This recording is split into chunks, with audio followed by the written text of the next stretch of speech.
கம்பமும் வங்கத்து எல்லை வரை பாய்ந்தோடும் கம்பன் கவி அத்தனையும் 6 அடியில் தரித்த பேரழகியவள் முத்தனிய பெருமொழியாம் ரத்தத்தில் கலந்த நம் தமிழ் அன்னை தங்க பாதம் தன்னை நித்தம் நித்தம் தொட்டு வணங்கிடுவோம். அவையோர் அனைவருக்கும் என் அன்பான இனிய மாலை வணக்கம். அன்பானவர்களே, நாம் இன்று நம் பள்ளி ஆண்டு விழாவினை மிக மிக சிறப்பாக கொண்டாடி கொண்டு வருகின்றோம். இந்த நல்ல வேளையிலே இன்றைய சூழலில் பிறருக்கு உதவுவது ஆனந்தமா இல்லை ஆபத்தா என்ற தலைப்பில் பேச வந்துள்ளோம். இன்றைய சூழலில் பிறருக்கு உதவுவது ஆனந்தமே என்ற தலைப்பில் பேச தனுஸ்ரீ, ஹர்ஷன், ஹேமஸ் சிவந்தனர். இல்லை இல்லை ஆபத்தே என்ற தலைப்பில் பேச ஆக்ஷன், சூரியபிரபா, ஹேமாவதி வந்துள்ளனர். சிறுவர்களாகிய நாங்கள் பேசுவதில் அதிக தவறுகள் இருக்கலாம். அதையெல்லாம் மன்னித்து எங்கள் இருதரப்பு வாதங்களையும் அமைதியாக கேட்டு மகிழுமாறு உங்களை அன்போடு கேட்டுக்கொள்கின்றேன்.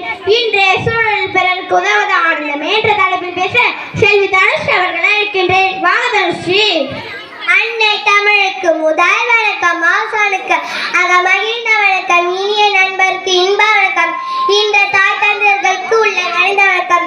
அன்பானவர்களை, இன்று நாம் பள்ளி ஆண்டு விழாவை மிக மிக சிறப்பாக கொண்டாடி கொண்டு வருகின்றோம். இந்த நல்ல வேளையிலே இன்றைய சூழலில் பிறருக்கு உதவுவது ஆனந்தமே என்ற தலைப்பில் பேச நான் வந்துள்ளேன். நடுவர்களே, ஔவையார் பாட்டின் முதலாட்சி சுடியது அறம் செய்ய விரும்பு. 1000 ஆண்டுகளுக்கு முன்பு வாழ்ந்த ஔவையார் பாட்டி உதாவது நல்ல செய்வது விரும்பென்று கூறியிருக்காங்க. அதுல இன்பம் பாருங்க, ஆத்ம திருப்தி இருக்கு. அன்போடு சின்ன சின்ன உதவுகள் சிறு பிள்ளைகளுக்கு உதவலாம், மாற்றுத்திறனாளிக்கு உதவலாம், ஏன் நம்மோடு படிக்கின்ற மாணவர்களுக்கு கூட உதவலாம். ஆமாங்க, மாற்றுத்திறனாளின்னு கூறும்பொழுது ஒரு நிகழ்வு ஞாபகத்திற்கு வருகிறது.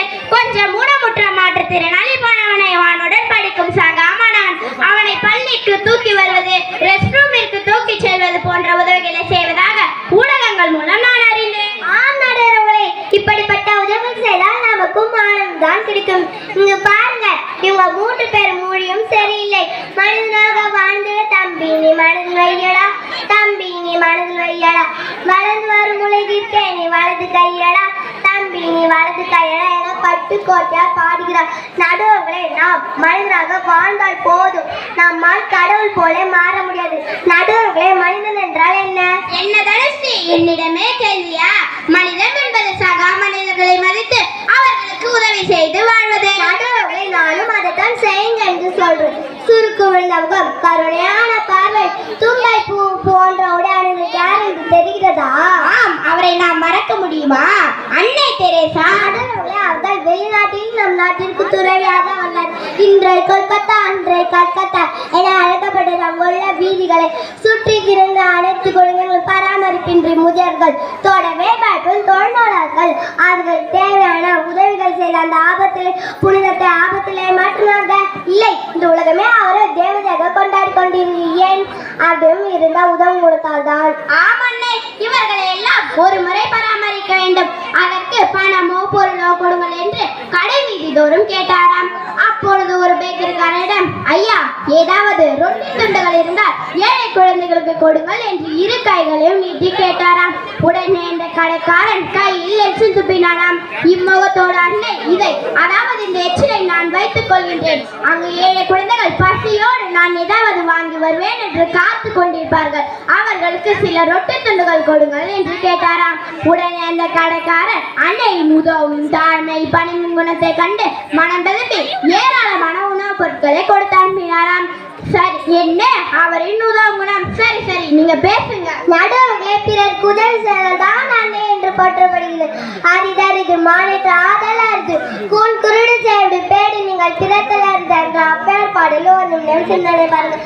இந்த வாழ்க்கை நம் நல்ல ஆரோக்கியமாய் படிக்கப்பட்டிருக்கிறது. ஏன்? பிறருக்கு நம்மால் என்ற உதவி செய்த ஆனந்தம் காண்போம் என்று கூறி நீங்களும் எங்களுக்காக சாதமாக தீர்ப்பு கூறும் என்று நம்பிக்கையோடு அமர்கின்றேன். நன்றி, வணக்கம். ஆஹா, தனுஸ்ரீ மிகவும் அருமையாக பேசினாங்க.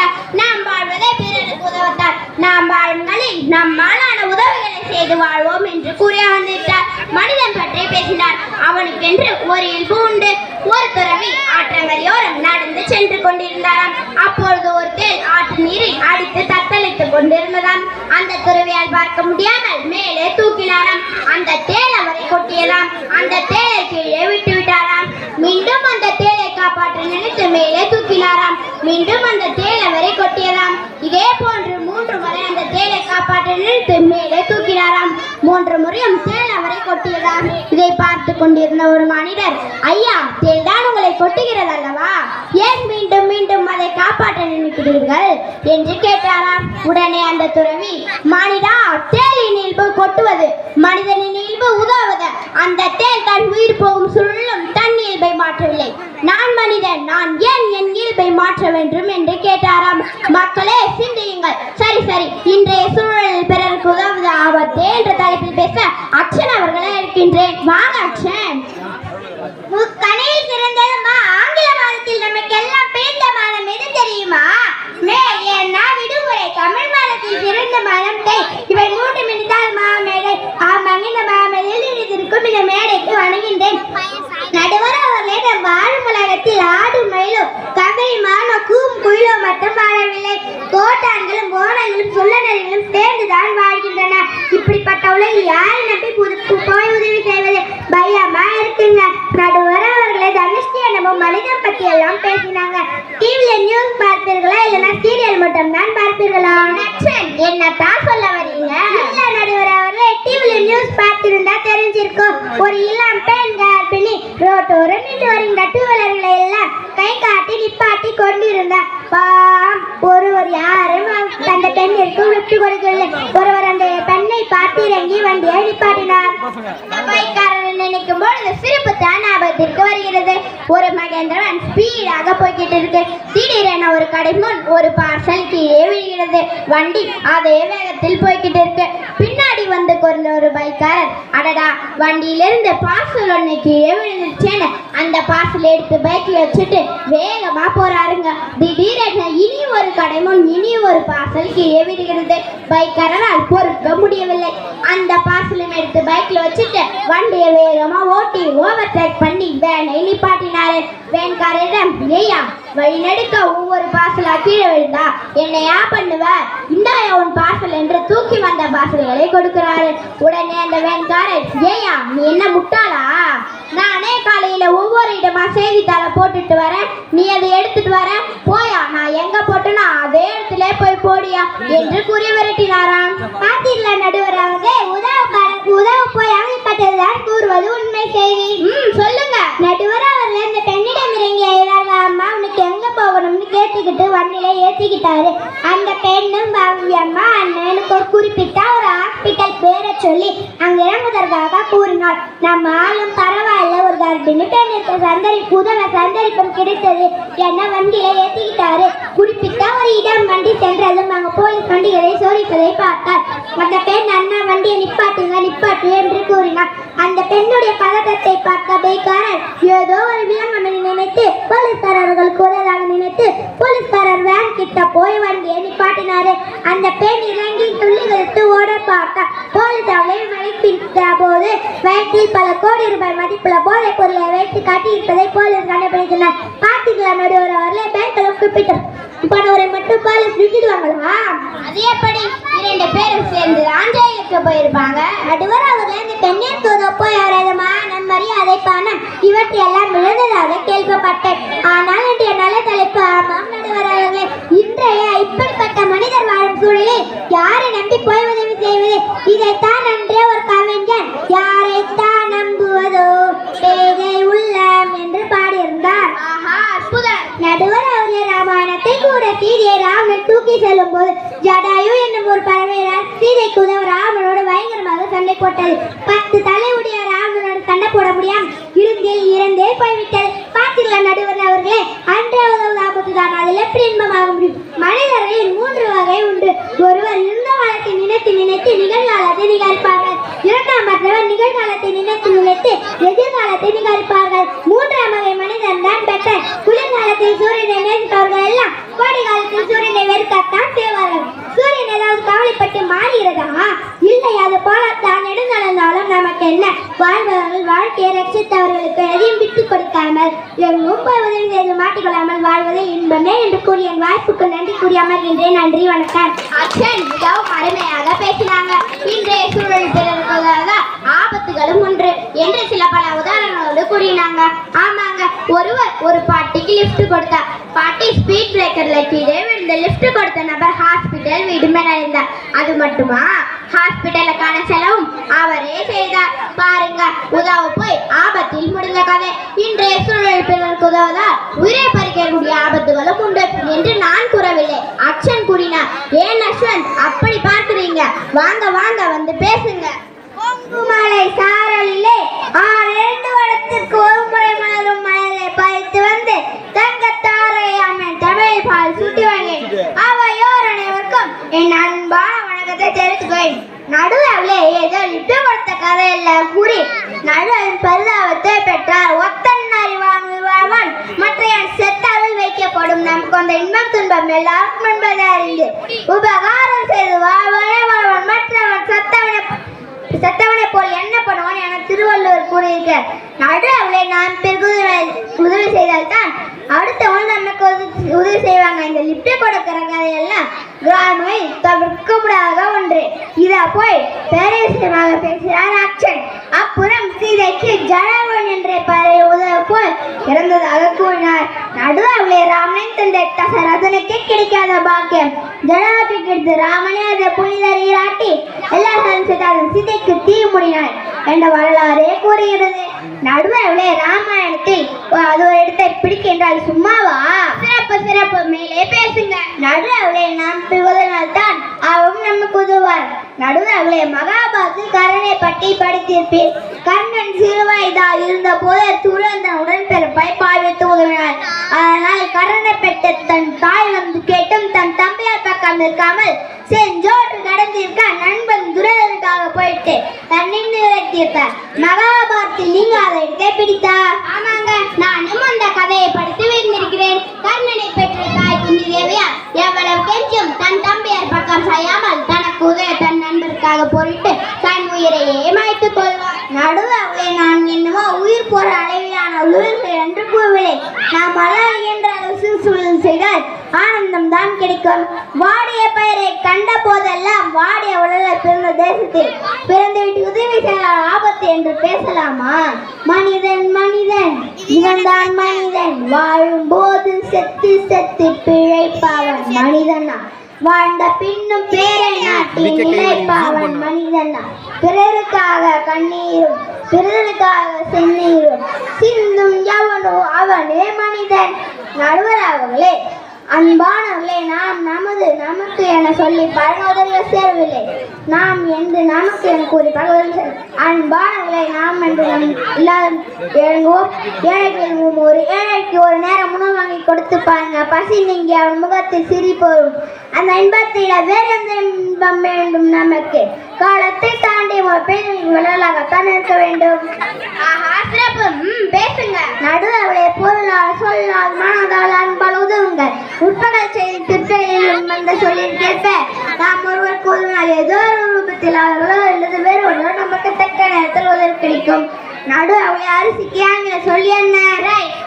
ஓகே, இப்ப சோற்றுக்கு ஆங்கில சொல்லி என்ன? அதுவும் எந்தும் பேசான் வேகாத்தும் பேசான் நம்பின் பக்கமே சாவும். அதாவது தமிழுக்கே தலை வணங்குவோம் என்று கூறி நடுவலும் என்ற இந்த சூழலில் இன்பமே கிடைக்கும் என்று கூறி நடுவலும் அவ்வளமே தீர்ப்பு கூறுகின்ற நம்பிக்கையோடு வாய்ப்பிற்கும் வாய்மைக்கும் நன்றியை வைப்பேன். நன்றி, வணக்கம். அப்பப்பா, எவ்வளவு அருமையாக பேசினார் அஸ்வந்த். காலத்தை தாண்டியும் ஒருவர் பெயர் நிலைத்திருக்கிறது என்றால் அவர் கண்டிப்பாக வள்ளலாகத்தான் இருக்க வேண்டும் என்று கூறி அமர்ந்து விட்டார். ஆமாங்க, முல்லைக்கு தேர் கொடுத்தான் பாரி, மயிலுக்கு தன் போர்வை கொடுத்தான் பேகன், புறாவிற்கு தன் தொடை சதையை கொடுத்தான் சிபி சக்கரவர்த்தி, பசுவிற்கு நீதி வழங்கினான் மனுநீதி சோழன். பாருங்க, 5 அறிவு ஜீவன்களுக்கு உதவி செய்து வாழ்ந்திருக்கிறார்கள் நம் முன்னோர்கள். நம் சகா மனிதர்களுக்கு உதவித்தான் செய்ய வேண்டும். அதனால் நமக்கு இன்பமே என்று கூறி அமர்ந்து விட்டார் அஸ்வந்த். சரி சரி, பதில் கூறவாங்க சூரிய பிரபா.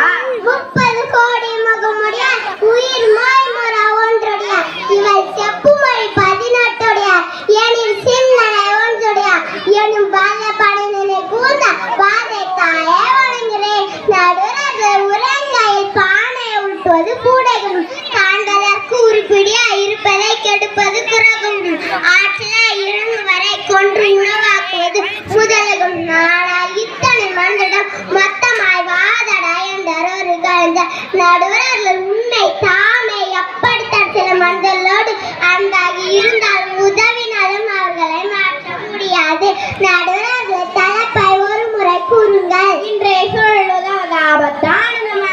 எதிர்த்தரப்பு பேச்சர்களை நல்லா கேட்டுதா இன்றைய சூழல் ஒரு செய்தித்தாளில் படித்தேன் ஒரு கதவை தட்டி தண்ணீர் கேட்டாராம் பாவம் 60 வயது மூதாட்டி நீர்மலை உள்ளே சென்றாராம் தண்ணீர் கேட்டவர் திடம் என்பதை பாட்டி அறியவில்லை பாட்டி தண்ணீர் மலை உள்ளே சென்றதும் பின்னாடி போய் பாட்டியின் வாயை கொத்தி சங்கிலி அறுத்து பாட்டி மறைத்து போட்டு சென்று விட்டான் இப்படிப்பட்ட செய்திகளை தினம் தினம் நாம் அறிகின்றோம். நடுவர்கள் இப்படிப்பட்ட மிக மிக மோசமான சூழலாம் வாழ்ந்து கொண்டிருக்கின்றோம் எங்கு பார்த்தாலும் திருட்டு கொள்ளை இப்படிப்பட்ட சூழல் யாரை நம்பி போய் உதவுவது அப்படி நம்பி உதவினாலும் அது ஆபத்தில் தான் முடிகிறது நடுவர்கள் வல்லரை பற்றி எல்லாம் கூறுங்க அது அந்த காலம் நல்ல மந்தராக வாழ்ந்திருக்கலாம் ஆனால் இப்போ நான் யாரும் எளிதில் நம்பிவிட முடியாது ஆமாம் ஆமாம், இது நிதர்சனமான உண்மை.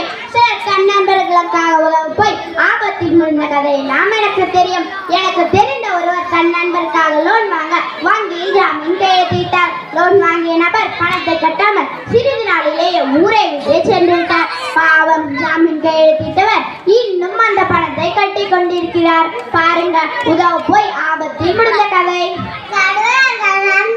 உயிர் பறிக்கப்பட்ட செய்திகள் எல்லாம் நம் ஒவ்வொரு நாளும் ஊடகங்கள் மூலம் அறிந்து கொள்கின்றோம் என் அழகுக்கு பெண்ணால் 1000 பேர் இருக்கார் என் சிறு பெண் நிச்சயம் என் நண்பர்களாக இருப்பான் என்றது அந்த காலம் ஆனால் இன்று ஒரு அழகுக்கு பின்னால் ஒரு நண்பர்களாக இருப்பான் என்று ஊடகங்கள் மூலம் அறிந்து கொள்கின்றோம் நடுவர்கள் உறவிற்கு உதவி செய்வது உதவி அல்ல அது நம் கடமை பாருங்க முதல்கள் எல்லாம் பெருகிவிட்டது அது எதனால் தெரியுமா நம் கடமையை மறப்பதால் நடுவர்கள் நண்டு கொக்கு கதை தெரியுமா தெரியும் தெரியும். நடுவர்கள் ஒரு குளத்தில் நீர் கட்டிவிட்டது நீங்கள் எல்லாம் நீரின்றி தடுத்தது பார்த்த நயம் வந்து கொக்கு மீண்டும் அன்பாக பேசி குளத்தில் மீறமான நீர் உள்ளது என்றது கொக்கின் பேச்சை நம்பிய மீன்கள் வேறு குளம் செல்ல சம்மதித்துக் கொண்டது கொக்கிடம்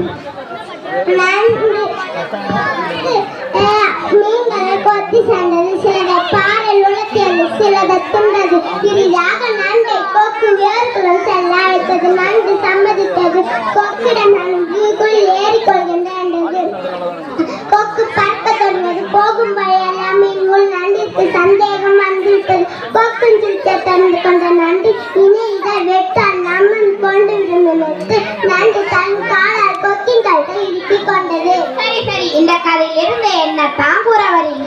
நடுவர்கள் சில வேளைகள் உதவி செய்தால் ஆபத்து நமக்கு உதவி செய்ய வந்தாலும் ஆபத்து தான் ஆக உதவி என்றாலே ஆபத்து தேடி சொடி நிதம் தின்னு பல சின்ன சிறு கதைகள் பேசி மனம் மாடி துன்பம் மிக உழவென்று பிரவாட பல செயல்களை செய்து நரை குடிக்குள்ள பருவம் ஏது கொடுங்கூட்டு கீழயகமாய பல வேடிக்கை மறந்த போல நான் வீண் வேண்டும் தாயோ என்று பாஜபாய வாழ்ந்த இந்த தமிழ்நாட்டில் 6வது தமிழ் பாலை கொடுத்து வருகின்றோம் நாங்கள் பிறரிடம் முதல் செய்கின்ற ஏமாற்ற மாட்டோம் நடுவர்கள் எங்கள் அனைத்து தீர்ப்பு கூறுகள் என்று நம்பிக்கையோடு இடம்பெறுகிறேன் நன்றி வணக்கம். சூப்பராக பேசினீங்க சூர்யா. சூர்யா கூறியது போல் உதவுகின்றேன் என்று நம்மை ஏமாற்றுபவரும் உண்டு.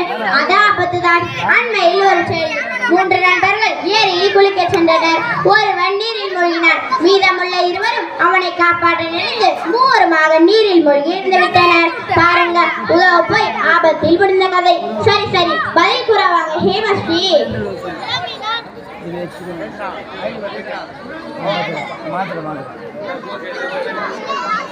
செந்தமிழ்நாடு எனும் போது இன்பம் தென்வந்து பாயிருக்காதீனில் எங்கள் தந்தையார் நாடு என்ற பேச்சில் ஒரு சக்தி பிறக்கு மூச்சினில் ஒரு சக்தி பிறக்கு மூச்சினில் வள்ளுவன் தன்னை உலகிற்கே தன் பண்புகள் கொண்ட தமிழ்நாடு நெஞ்சை எல்லும் சிலப்பதிகாரம் என்றோர் மணியாரம் படைத்த தமிழ்நாடு செந்தமிழ்நாடு எனும் போதினில் இன்னும் தென்வந்து வந்து பாயுது காதினில் எங்கள் தந்தையனார் என்ற பேச்சில் ஒரு சக்தி பிறக்குது மூச்சினில் ஒரு சக்தி பிறக்குது மூச்சினிலே இவ்வளவு சிறப்பு வாய்ந்த தமிழ்நாட்டில் பிறந்ததை பெருமையாக கருதி தமிழ் அன்னையில் பொற்பாத்தை தொட்டு வணங்கி என் உரையாடலை தொடங்குகின்றேன். வானத்தை பார்த்த பூமியை பார்த்த மனுஷனை இன்னும் பார்க்கலையே. நடுவில் இந்த பாட்டை நீங்க கேட்டிருப்பீங்க இல்லையா? ஆமாம், கேட்டிருக்கிறேன். எங்கு பார்த்தாலும் மனிதன் பின் ஏழிப்படி கூறியிருப்பார். மனிதரை அல்ல, மனித தன்மை இல்லாதவர்களை குறித்தே பாடி. ஆமாம் நடுவர்களே, இதவர்களை போன்றவர்கள் நம் நாட்டில் அதிகம் உள்ளனர். ஏதோ ஒரு உதவி செய்தால் நமக்கு ஏதாவது ஆபத்து வந்துவிடும் என பயந்து மனிதன் தன் மேலிருந்து விடுகிறார். உதவி என்பது பணம் கொடுப்பதோ பொருள் கொடுப்பதோ அல்ல, நாம் அன்பை பரிமாறிக்கொள்வது கூட உதவினார். ஆமாங்க, சரியா சொன்னீங்க. நடுவர்களே, 2015 சென்னை பட்டணத்தை புரட்டி போட்ட வெள்ளப்பெருக்கு புயல் வீடுகளை சேதப்படுத்தி 200க்கும் மேற்பட்ட உயிர் சேதம் பொருள் சேதம். என்று ஜாதி மதம் பேதமின்றி ஒருவருக்கு ஒருவர் ஓடி ஓடி வந்து உதவினார்கள். அதுதாங்க உதவி. அப்படி உதவுவதற்கு என்ன ஆபத்து வந்தது? நல்ல பேர் தானே கிடைத்தது. ஆமாங்க, இரவு நேரம் பயங்கர மழை. சென்னை புறநகர் எங்கும் வெளியே வர முடியாத சூழல். திடீரென ஒரு கர்ப்பிணி பெண்ணிற்கு பிரசவ வலி ஏற்பட்டது. அந்த பெண் என்ன செய்வது என்று தவித்த பொழுது ஒரு முஸ்லிம் நபர் தன் படகை கொண்டு வந்து அப்பெண்ணை மீட்டெடுத்து மருத்துவமனையில் சேர்த்தார். சிறிது நேரம் கழித்து அழகான பெண் குழந்தை ஒன்று பிறந்தது. அந்த மனிதாபமிக்க மனிதனின் பெயரையே அக்குழந்தைக்கு வைத்தார். நடுவராலே அந்த கர்ப்பிணி பெண்ணுக்கு உதவியவருக்கு என்ன ஆபத்து வந்தது? ஒன்றுமில்லை, பெயரும் புகழும் தானே கிடைத்தது. நடுவராலே நாம் வீட்டில் உள்ள குப்பைகளை தெருவில் வீசாமல் தரம் பிரித்து குப்பை தொட்டில் போடுவதும் நாம் செய்யும் உதவிதான். நெகிழிப்பைகளை யூஸ் பண்ணாமல் துணிப்பைகளை யூஸ் பண்ணுவதும் நாம் நிலத்திற்கு செய்யும் உதவிதான். ஆமாங்க, நம் ஒவ்வொரு பிறந்த நாளன்றும் கேக் வெட்டி கொண்டாடுவது வழக்கம். அது முக்கியம்தான். ஆனால் நம் ஒவ்வொரு பிறந்த நாள் அன்றும் நீலங்களில் ஒவ்வொரு மரக்கன்றுகளை நடுவோம். அது நம் சந்ததிகளுக்கு உதவியாக இருக்கும். நடுவராலே நாம் வெளியே செல்லும் பொழுது ஒருவருக்கு ஒரு விபத்து என்றால் மருத்துவமனைக்கு அழைத்து செல்ல உதவலாம். இதெல்லாம் உயிரை காக்கக்கூடிய உதவிதான். அதை விட பஸ்ல பாத்தீங்கன்னா குழந்தைகளோடு சில தாய்மார் ஏறுவாங்க. நம்மை போல் உள்ளவங்க இடமே கொடுக்க மாட்டாங்க. பாவம், அந்த தாய்மார் கஷ்டப்பட்டு நிற்பாங்க. ஆமா, நானும் பார்த்திருக்கின்றேன். நம் நாட்டில் உதவி மனப்பான்மை குறைந்து போய்விட்டது. பிறருக்கு கஷ்டம் வருமாய் கண்ணை மூடிக்கொண்டிருக்காரு. கண்ணை திறந்து பார்ப்பிறர் துன்பம் உன் துன்பம் போல் தெரியும். ஓடி சென்று உதவி. இதே ஒரு கவிஞன் உன் அறிவால் அடுத்தவர்களுக்கு உதவும் போது அது அறிவியலாகின்றது. அதுவே உனக்கு மட்டும் உதவும் போது ஆணவமாகின்றது என்று கூறியிருக்கிறார். நடுவர் அவர்களே, உயிர்களிடத்தில் அன்பு வேண்டும் என காக்கிக்குரிய லிங்க ஜாதி என்று பாரதியார் கூறியிருக்கிறார். ஆனால் அன்பு மாணவ செல்வங்களே, இச்சிறு வயதிலேயே சகா மாணவ மாணவியருக்கு பிற உயிர்களுக்கு உதவி செய்யுங்கள். உதவி செய்தால் நாம் மனநிறைவும் இன்பமும் தான் கிடைக்கும். ஆனால் இந்த சூழல் பிறருக்கு உதவுவது ஆனந்தமே என்று கூறி வாய்ப்புக்கு நன்றி கூறி முடிக்கின்றேன். நன்றி, வணக்கம். ஆஹா, ஹேமஸ்ரீ மிகவும் அழகாக பேசினாங்க. ஹேமஸ்ரீ மிகவும் அழகாக பேசினாங்க. காக்கை குருவி எங்கள் ஜாதி என்று பாரதியார் கவிதை எல்லாம் கூறினாங்க. தான் ஒருவருக்கு உணவு இல்லை என்றால் இந்த ஜகத்தினை அழைத்து விடுவோம் என்று பாரதியார் கூறியுள்ளார். மேலும் உதவி என்பது பணம் கொடுப்பதோ பொருள் கொடுப்பதோ அல்ல, அன்பை பரிமாறிக்கொள்வதும் உதவித்தான் என்று கூறி அமர்ந்து விட்டார் ஹேமஸ்ரீ. சரி, பதில் கூறவாங்க ஹேமாவதி. தாய் தமிழே முதல் பேச்சு, அதன் தனி சிறப்பே, என் உயிர் மூச்சு தாயும் தமிழும் ஒன்றே, அதை காப்பது நன்றே. என் அன்னையாம் தமிழை சிலம் தாழ்ந்து வணங்குகிறேன். 8 திக்கும் வெளுக்கும் அருமை தாயே, மங்கள உணவை கண்டு மாயங்கி மகன் என் மனமும் சுவாசை காட்டாவிடும். என் அருமை தாயே, கரம் கூப்பி உன்னை வணங்கி தொடர்கிறேன். ஆஹா, ஆரம்பமே மறக்கலாம். பேசுங்க. நடுவராக இந்த ஹேமஸ்ரீ பொழுதவி பணது மட்டும் உதவல்ல, அன்பை பரிமாறுவதும் உதவித்தான் என்று கூறினார். ஒருவர் பார்த்தான் செய்வது பார்க்காமல் அன்பு செய்தன வாயிலாகம் செய்வதென்ன. இந்த தலைமுறை சீரழிந்து வருவது ஹேமஸ்ரீக்கு தெரியாது போலும். சரி, நடுவராக அந்த டாபிக் உள்ளால் போக எனக்கு மனமில்லை. ஆனால் அன்பென்றதோ போது ஆபத்து தான். அதை பற்றி ஊடகங்கள் மூலம் நாம் தினம் அறிகின்றோம். ஆமாங்க, டிவியை ஓபன் பண்ணாலே இதுதான் செய்தி. நடுவராக மேலும் ஹேமஸ்ரீ ஊடகத்தில் அன்பு வேண்டும் பாஜா பாட்டை நாம் பாடி காட்டினார். சரி, இவங்க கிட்ட தென்னாய்க்கு அன்பு காட்ட சொல்லுங்க. ஒரு சில நாய்களை வீடுகளில் வளர்க்க அரசாங்க அனுமதி பெற வேண்டும். ஏன்னா ஒரு சில ஊர்களில் அந்த நாய்களை வளர்க்கும் எஜமான்களே கடித்து காயப்படுத்தி இருக்கு. பாருங்க, வீட்டில் சும்மாவை கடிக்கிற நாய்கள் மற்றும் சும்மா விடுமா? விடாது. நடுராக இந்த உலகில் பிறருக்கு அது பாம்புக்கு பால் வருது போன்று நடுராக வீட்டில் பாம்பு வளர்க்க முடியுமா? முடியாது.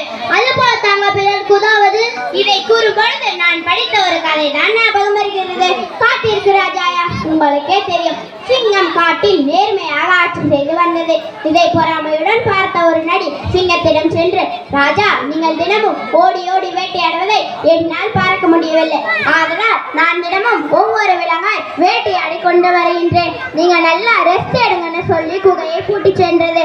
சிங்கம் ஒரு நாள், ஒரு வாரம், ஒரு மாதம் சிங்கம் உணவின்றி இறந்தே போய்விட்டது. உலகில் நிறைய விட பாம்பை விட கொடூரமானவர்கள் உண்டு. உதவி சொல்லி நன்மை ஆமாற்றலும் உண்டு. உதவ போய் ஆபத்தில் மாற்றலும் உண்டு.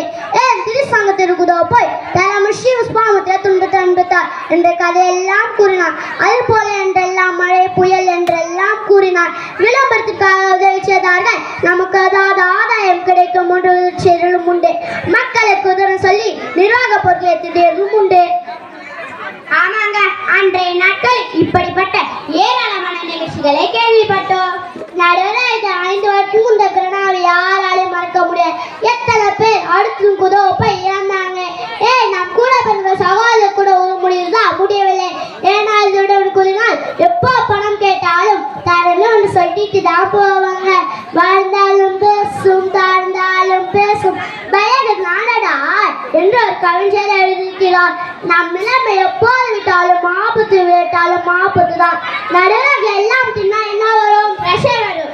எதையும் தின்னாட்டு என்ன வரும்? அல்சர். அது போல தாங்க நாங்கள் மெதுவாளுக்குள்ள தூரத்தில் அன்பு காட்ட முடியாது.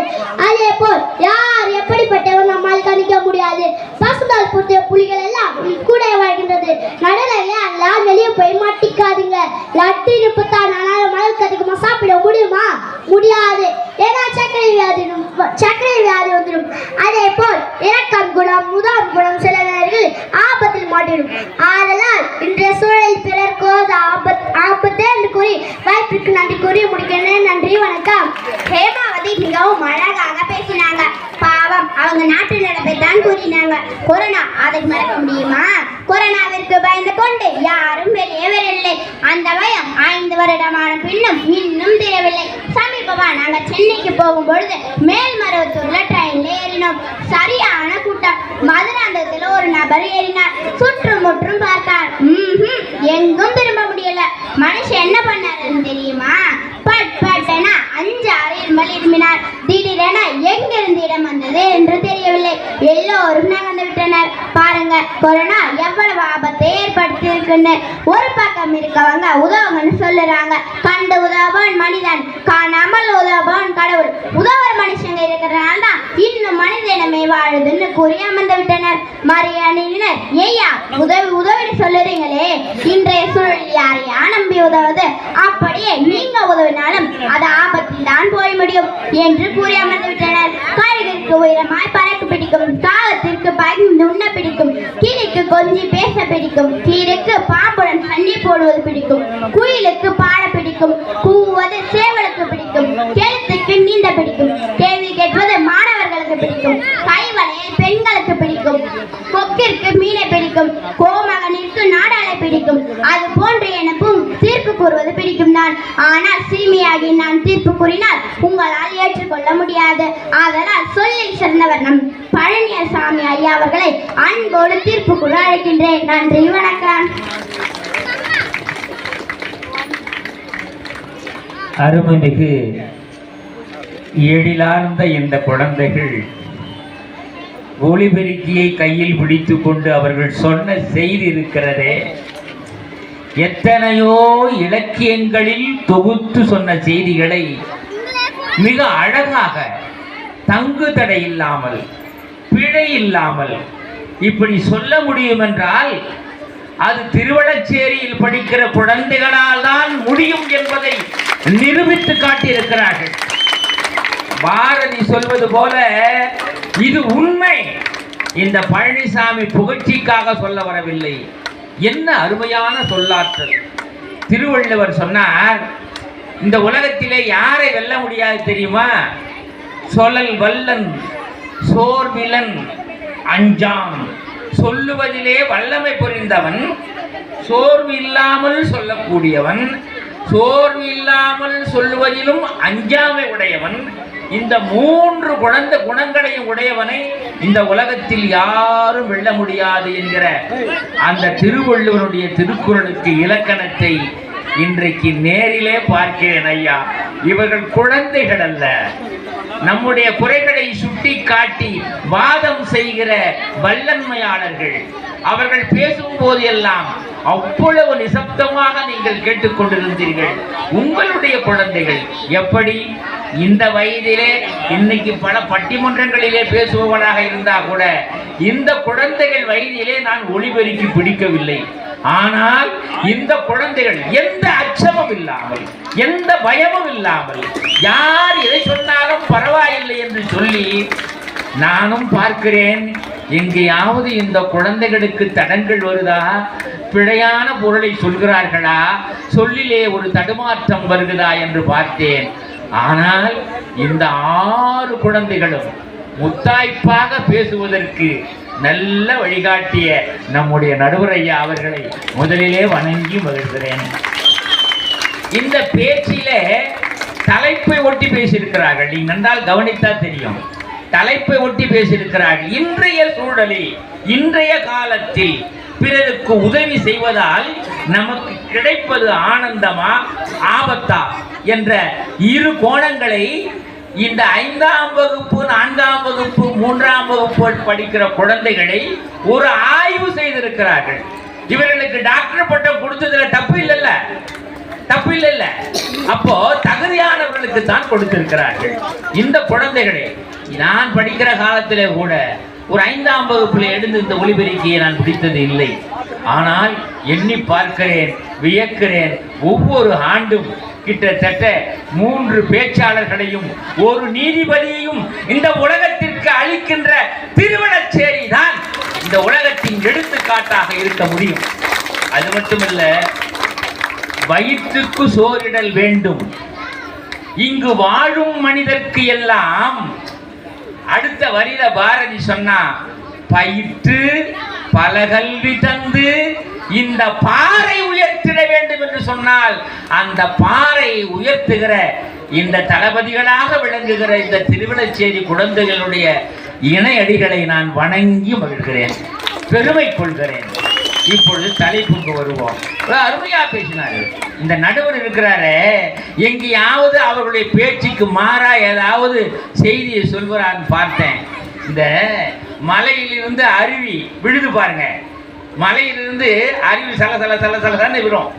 சொற்கள்லாம் எங்கேயுமே தடைபடல.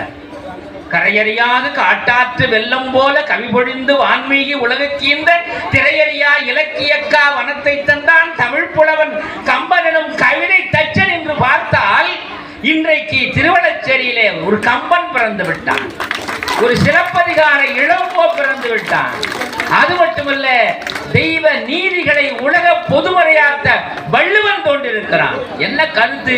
ஒவ்வொரு குழந்தையும் ஒரு இலக்கியத்தை தொட்டிருக்கிறது ஐயா. உங்களுக்கு தெரியுமா இல்லான்னு தெரியல. நான் உட்கார்ந்து பார்த்தேன்.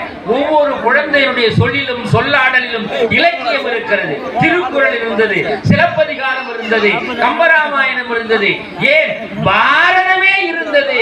அப்படிப்பட்ட இந்த குழந்தைகளை பயிற்றுவிக்கிற ஆசிரியர்கள் இருக்கிறார்களே, அதற்கு இந்த பள்ளிக்கு உறுதுணையாக இருக்கிற திருவண்ணச்சேரி மக்கள் இருக்கிறார்களே, இது போன்ற ஒரு கிராமம், இது போன்ற ஒரு பள்ளி கிட்டத்தட்ட எனக்கு 73 ஆண்டுகள் ஆகிறது. ஆனால் எவ்வளவோ மேடைகளை சந்திருக்கிறேன். ஆனால் இன்றைக்கு நான் அடைந்த மகிழ்ச்சிக்கு அளவே இல்லை. வள்ளுவன் சொன்னா, ஒரு மனிதனுக்கு, இந்த குழந்தை சொல்லிச்சு, ஒரு மனிதனுக்கு எதிராக இன்பம்னா, ஒரு மனிதனுக்கு இன்பம்னா ஒரு ஏழைக்கு உதவி செய்து பாரு. உதவி செய்த உடனே அந்த ஏழையின் முகத்துல ஒரு மலர்ச்சி வரும். அந்த மலர்ச்சி பார்த்து நமக்கு ஒரு இன்பம் வரும். அந்த உதவி செய்தவனுக்கு இன்பம், நமக்கும் இன்பம். ஆனால் இந்த கால சூழல்னு ஒரு சிச்சுவேஷன் கொடுத்துருக்காங்க. இந்த கால சூழல் அப்படின்னா எவ்வளவோ என்ன பண்ணாங்க, உதவி செய்யற குணம் இருந்து கூட ஒரு அடிபட்டு விழுந்தவனை பார்த்தால், ஒரு நோயுற்றிருப்பவனை பார்த்தால், ஒரு முதியவரை பார்த்தால் நமக்கு ஏன் வம்பு என்று சொல்லுவார்கள். அடிபட்டு கிடப்பவனை போய் உதவினா உதவலாம், உதவுகின்ற எண்ணம் இருக்கு, குணம் இருக்கு, என்னால முடியும் இருக்கு. ஆனா அவர்களோடு சேர்ந்து நானும் காவல்துறைக்கு செல்ல வேண்டும் என்கிற அந்த மன நெருடல் இருக்கிறதே, அந்த நெருடலையும் மீறி உதவி செய்தால் அவர்கள்தான் இந்த சமுதாயத்தினுடைய வருங்கால சமுதாயத்தினுடைய சிற்பிகள். அதைத்தான் வள்ளுவன் சொன்னான், பயன் தூக்கால் செய்த உதவி நயன் தூக்கின். பிறருக்கு செய்த உதவியினுடைய உண்மையை ஆராய்ந்து பார்த்தால் அது எதை விட பெரியது தெரியுமா? கடலை விட பெரியதுன்னா. கடல் எவ்வளவு பெருது, அதை விட பெரியது. பயன் தூக்கால் செய்த உதவி நயன் தூக்கின் நன்மை கடலினும் பெரிதென்பார். இதை விட ஒரு படி மேலாக போய் காலத்தினால் செய்த நன்றி, ஒருவன் காலம் கருதி செய்கிற உதவி இருக்கிறதே, அதனால் வருகிற இன்பம். அருமையா சொன்னார், ஈத்துவக்கும் இன்பம் அறியார். கொடுப்பதனாலே வருகிற இன்பத்தை அறியாதவர்கள் யார் தெரியுமா? வைத்து இழக்கின்றவன் கணவர்கள். தன்னிடத்திலே பொருளை வைத்துக் கொண்டு அது பாழாக போகட்டும் என்று சொல்லுகிற திருடர்கள் மாதிரி ஒழித்து வைப்பார்கள். ஆனால் அவர்கள் ஈர்த்து வந்தால், பிறருக்கு கொடுத்தால், பிறருக்கு கொடுத்து உதவினால் அதிலே இருக்கிற இன்பம் இருக்கிறதே, அதைத்தான் இங்கே ஆனந்தம் என்று 3 பேச்சாளர்கள் மிக அருமையாக பேசினார். எழுதுங்க, 3 பேர் எழுதுங்க. இந்த 3 பேருக்கு முதல்ல இந்த கிராமம் ஒரு கை வலிக்கிறதை கை தட்டு. இந்த குழந்தைகளுக்கு வேற பரிசு நீங்க தர முடியாது, உட்காரு. ஆனால் இந்த வாதத்தை எதிர்த்து பேசியிருக்கிறவளே இவர்கள் பேசுவது ரொம்ப சிரமம், ரொம்ப சிரமம். ஆனால் அப்படி தெரியுங்க, எல்லாரும் வணக்கம் வணங்க. இந்த குழந்தைகளுக்கும் நீங்கள் கை தட்ட வேண்டும் என்று உங்களை கேட்டுக்கொண்டு, இந்த வயசுல இந்த நீதிமன்றத்தில் இவர்கள் சொல்வதையெல்லாம் சீர்தூக்கி பார்த்து நடுநிலைமையோடு ஒரு நீதிபதியை நீங்கள் பார்க்கிறீர்கள். நீதிபதி, இவர் நீதி பாதி அல்ல, நீதிபதி என்பதை நிரூபித்திருக்கிறார். இந்த நீதிபதிக்கு நீங்க எல்லாரும் ஒரு அருமையான ஒரு கைத்தட்டல் கொடுங்க. இன்றைய சூழல் அல்ல, என்றைய சூழல் அல்ல.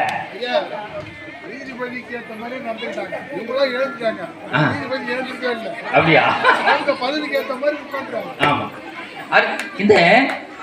இந்த உண்மையிலேயே இந்த குழந்தைகளுடைய பேச்சாற்றல் சார், நீங்க நினைச்சு பாருங்க, நீங்க எல்லாம் நினைச்சு பாருங்க. மேடை ஏறி இந்த ஒளிபெருக்கை கையில பிடிச்சு பாருங்க, ஒரு 4 வார்த்தை தடை இல்லாம சொல்லணும்னு நினைப்பீங்க. ஒரு நேரத்துல இந்த மாதிரியான முனகல் சத்தம் கேட்கும். குழந்தைங்க சிரிக்கிறாங்க பாரு, அவ்வளவு அருமையா, அப்படியே பட்டாசு வெடிக்கிற மாதிரி இந்த சொல் வந்து விழுந்தது. அப்படிப்பட்ட இந்த குழந்தைகளுடைய எடுத்த தலைப்பு சிறப்பான தலைப்பு. உண்மையிலேயே இந்த சூழல் என்கிற ஒரு அருமையான ஒரு பகுதியை அங்க கருவை வைத்திருக்கிறார்கள். இந்த சூழல் இல்லை தான் சொல்வார், நேற்று என்பது உடைந்த பானை, இன்று என்பது மதில் மேல் பூனை. நேற்று என்பது உடைந்த பானை, இன்று என்பது மதில் மேல் பூனை, நாளை என்பது மதில் மேல் பூனை, இன்று என்பது இவர்களுடைய கை நீளை என்று சொல்லி, உண்மையிலேயே இன்றைய சூழலில் உதவி செய்வதனாலே தான் இன்பம் இருக்கிறது, ஆனந்தம் இருக்கிறது, மகிழ்ச்சி இருக்கிறது. அந்த மகிழ்ச்சிக்கு தான் மகிழ்ச்சியின் பேரு, அந்த ஆனந்தத்துக்கு தான் ஆனந்தமும் பேரு. கள்ளம் கபடமில்லாத உள்ளத்தினுடைய வெளிப்பாடு. மிக சிறப்பாக இதை பயிற்றுவித்த தலைமை ஆசிரியர், இந்த பள்ளியினுடைய தலைமை ஆசிரியர் உறுதுணையாக இருந்த, உண்மையிலே அவங்க எந்திரா தான். நான் வந்து பெருமையா சொல்ல ரொம்ப மகிழ்ச்சியா இருக்கு இந்த குழந்தைகளை. ஆனா எனக்கு மனசுக்குள்ள ஒரு எண்ணம் தோன்றியது, நான் சொல்றேன். ஒரு மிக சிறிய கூடிய விரைவில் இந்த பள்ளி மாணவர்களை நான் தமிழன் தொலைக்காட்சிக்கு அழைத்து கொண்டு போய், நல்ல ஞாபகம் வச்சுங்க, தமிழன் தொலைக்காட்சிக்கு அழைத்து கொண்டு போய் இந்த குழந்தைகளை மீண்டும் தயார் செய்து இந்த தொலைக்காட்சியிலே இந்த குழந்தைகள் பேசுகிற பட்டிமன்றம் வெளிவர இருக்கிறது. இந்த குழந்தைகளை பெற்ற பெற்றோர்கள் எல்லாம் குழலினிது யாழினிது என்பதம் மக்கள் மழலை சொல் கேளாதவர் என்று சொல்லுகிற அளவிற்கு அந்த தொலைக்காட்சிக்கு செல்லுகிற தருணம் ஆசிரியர் பெருமக்களும் கிராம மக்களும் வந்திருக்கிற கல்வி அதிகாரிகளும் அதற்கு ஒரு நாள் வாய்ப்பு கொடுக்க வேண்டும். நான் தமிழன் தொலைக்காட்சியிலே பேசி அதற்கான ஏற்பாடுகளை செய்ய நான் தயார் இருக்கிறேன். என்னை இந்த எண்ணம் தூண்டியது இந்த குழந்தைகளுடைய பேச்சு. ஆண்டுதோறும் வருகிறேன், பட்டிமன்றம் பார்க்கிறேன். ஆனால் இந்த ஆண்டு பார்த்த பட்டிமன்றம் இருக்கிறது, பரவசம் அடைகிறேன். தமிழே செந்தமிழே நருந்தேனே செயலினை மூச்சினை உனக்களித்தேனே நீ நைந்தாயினில் நைந்து போகும் என் வாழ்வு நன்னிலை உனக்கெனில் எனக்கும் தானே என்று சொல்லி வாழ்க இந்த கிராமம். நீங்கள் நடத்துகிற இந்த பள்ளியினுடைய இந்த கிராமத்து பள்ளிக்கூடம் வாழ்க, ஆசிரியர்கள் வாழ்க, இந்த குழந்தைகள் எல்லாம் வாழ்க என்று சொல்லி இடம் சார்கிறேன். நன்றி, வணக்கம்.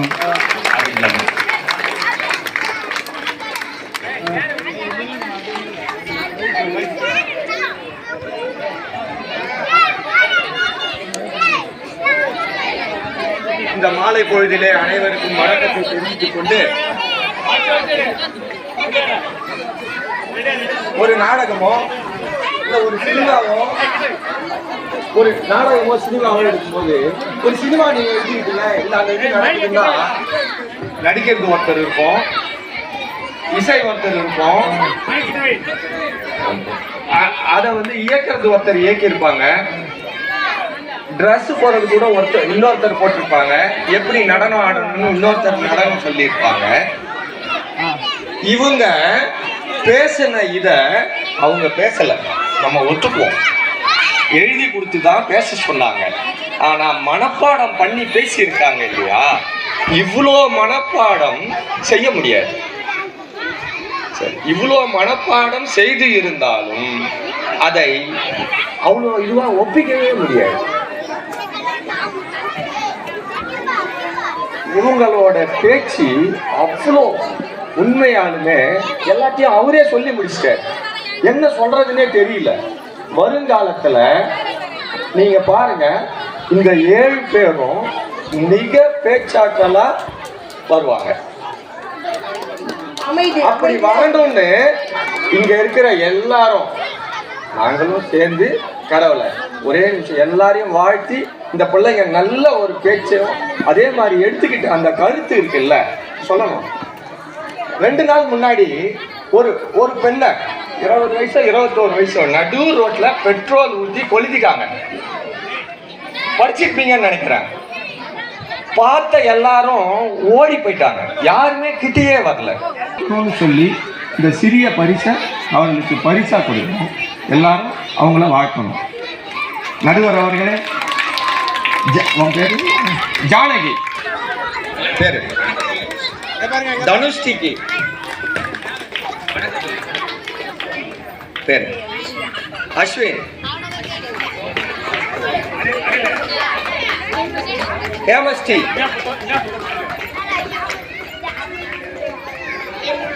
ஹேமாவதி, சூரிய பிரபா, அக்ஷன். நம்ம பெரியவங்க பட்டிமன்றம் பார்த்துருக்கீங்க, பேசிருக்கீங்க, எல்லாமே இருக்கும். அவங்களே ஒரு செகண்ட் நிப்பாட்டி தான் பேசுவாங்க. இவங்கள இந்த இதுல ரெக்கார்ட்ல இருக்கு, போயிட்டு பாருங்க. அவ்வளோ மிக அருமையா பேசியிருக்காங்க. அது அவங்களுடைய தனிப்பட்ட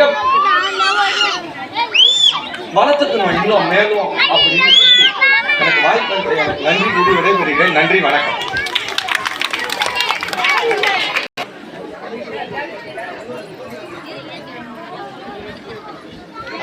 பசங்க வர மாட்டாங்க, தெரியட்டும்.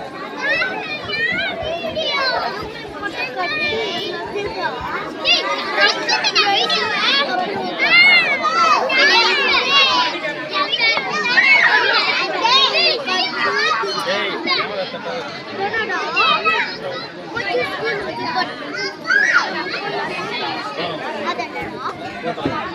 சார் சார் எல்லாம் நில்லுங்க sir Anil sir Anil sir நீங்க சொல்லுங்க பின்னாடி சார் நீங்க அனில்னா சார்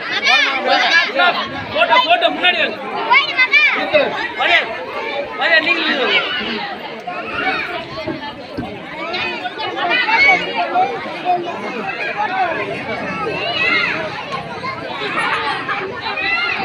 ஒரே நிமிஷம்